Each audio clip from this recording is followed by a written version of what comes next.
হনুমানজির পুজো আমরা বাড়ি বাড়িতে করব। তোর বাপের কি কবির সুমন? কোত্থেকে হনুমান এসে গেল? আমরা আগে রামের সঙ্গে রাম খচ্চর, রাম শয়তান, রাম ছাগল, এইগুলো। এবারে রাম এসে গেল, এবং সেটা কিন্তু একজন কেউ করছে না। গ্রামে গ্রামে হনুমান মন্দির কারা করছে এগুলো? রামকৃষ্ণ, রামমোহন এবং রামেন্দুর আগেও রাম আছে। এমনকি চৈতন্য মহাপ্রভু একজন বাঙালি, তিনি বলেছেন হরে কৃষ্ণ কৃষ্ণ কৃষ্ণ হরে হরে, হরে রাম রাম রাম হরে হরে। কোনো বিজেপি দল কিংবা কোনো আরএসএস এই বাংলায় রাম আনেনি, কারণ রাম ভারতবর্ষের বিভিন্ন প্রান্তে বিভিন্ন সময় পূজিত হয়ে এসেছেন। বাংলায় বসে রামচন্দ্রকে নিয়ে কটূক্তি করার সাহস আপনাকে কে দিল? আপনি একটা রাজনৈতিক দলের লোক, আপনি বিজেপিকে গাল দিতেই পারেন, আরএসএস কে গাল দিতেই পারেন, দুজনের মধ্যে নৈতিকতার পার্থক্য থাকতেই পারে, কিন্তু হিন্দুকে নিয়ে কেন গাল দেবেন? এই বাংলায় কোনো রামের নাম ছিল না? শান্তিপুরে চলে যান, সেখানে রাজা রাম আছে।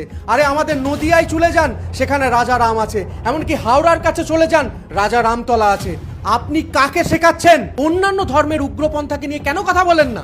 শোন কবির সুমন, তোর এই বুড়ো বয়সে মালটাল খেয়ে হয়তো মাথাটা চলে গেছে, তার জন্য হয়তো আমাদের আরাধ্য ভগবান রামচন্দ্রের নামে তুই এরকম গালাগালি করছিস।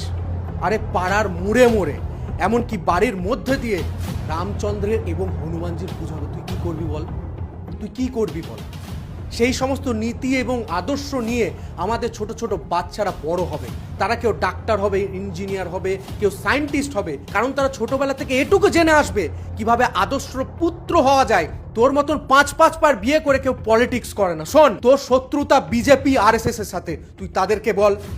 তুই আমাদের মতন ভক্তদের আঘাত কেন দিচ্ছিস? আমাদের ভারতীয় কনস্টিটিউশন, সংবিধান, প্রত্যেকটা জায়গায় আমাদের ধর্মীয় স্বাধীনতা আছে। আমরা পাড়ার পাড়ায় না মোড়ে মোড়ে যদি হনুমান মন্দিরও করি, তোর কি যায় আসে রে? তোর বাপের কি রে? তোর বাপের কি? তুই আমাদের ভগবানকে নিয়ে কথা বলবি আর আমরা তোকে সম্মান দেবো? তুই আমাদের দেবদেবীকে নিয়ে অপমান করবি আর তোকে সম্মান দেবো? কি ভাবছিস? তো প্রত্যেকটা রাজনৈতিক দল রামনবমী করে, আমাদের বোলপুর থেকে শুরু করে মালদা থেকে শুরু করে প্রত্যেকটা রাজনৈতিক দল, সেটা টিএমসি হোক, বিজেপি হোক, বিভিন্ন দল করছে। তাহলে তোর আপত্তিটা কোথায়? আসলে তোর আপত্তিটা কোথায় বলতো? তোর এই হিন্দুত্ব কিংবা এই হিন্দু ধর্মে একটা অ্যালার্জি আছে। অ্যালার্জি থাকতেই পারে, কিন্তু সেটা তোর মনে মনে রাখ। আমাদের মতন বিভিন্ন ভক্তরা, ভক্তপ্রাণ মানুষরা আছে যারা ভগবান শ্রীকৃষ্ণকে পছন্দ করে, রামচন্দ্রকে পছন্দ করে, হনুমানজিকে পছন্দ করে। তাহলে সেই জায়গায় দাঁড়িয়ে তোর এরকম ধরনের কমেন্ট করাটা কি উচিত হয়েছে? আর বলে হারি